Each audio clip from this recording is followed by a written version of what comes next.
Welcome back into the last look at Saturday Evening Post.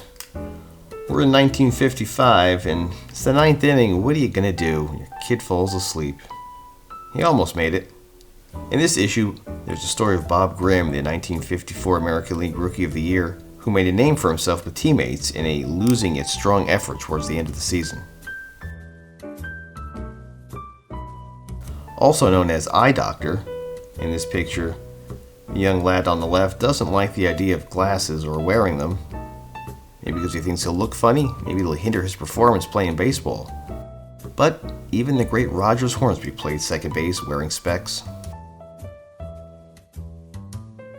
Also known as Baseball Locker Room, this photo shows Sammy White in the lower left, sitting down Frank Sullivan and Jackie Jensen, and the gentleman with the towel over his left shoulder is Billy Goodman, who was standing in for Ted Williams, rookie played by Sherman Stafford. This photo was scheduled to be taking place in Boston, but it rained so much they postponed it and took it in New York. As you can read up top, there's an article featuring Warren Spahn in which he predicted that the team would win the pennant, and then he said they'd win the World Series in 6 games. Well, he was half right. They won in 7. The Braves had finished in second place 3 of the previous 4 seasons. The article itself was really penned by a sports writer and served as a preview of the National League race. Sandlot Ball still going strong in the 1950s. Their clothing was a lot different from the 1910s and they seemed to have a bigger crowd, but they're still hitting home runs.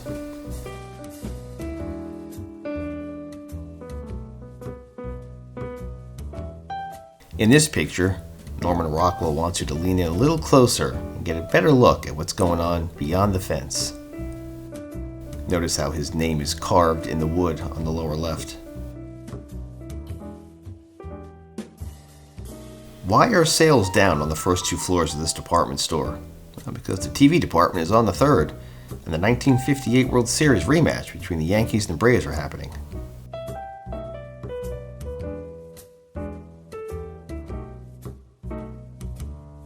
The outfielder is as far back as he can get, 314 feet, and everyone is interested in seeing if the ball is going to go out, except 2 people, the hot dog vendor and our hungry fan down left.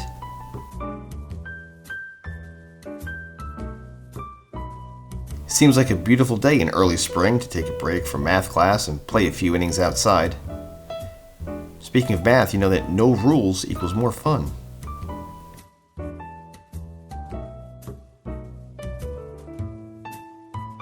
If Gramps can have an at-bat, then Grandma can catch a pop-up fly.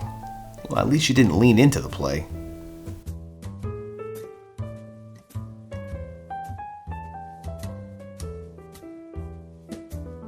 '1960 World Series, Yankees-Pirates. This must have been on the agenda for the board's meeting.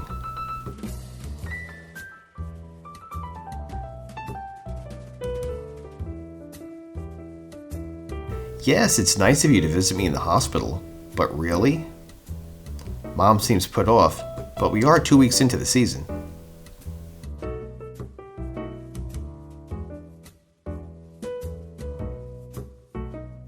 This young boy has a lot of resting to do based on all he's taking to camp. Playing ball seems to be a big part of it.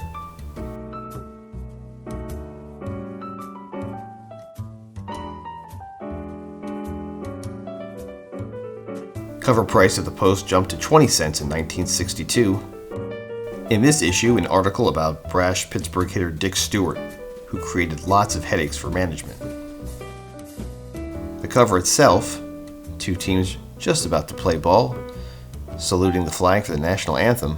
But if you open up the cover, it didn't take too long for the fight to break out.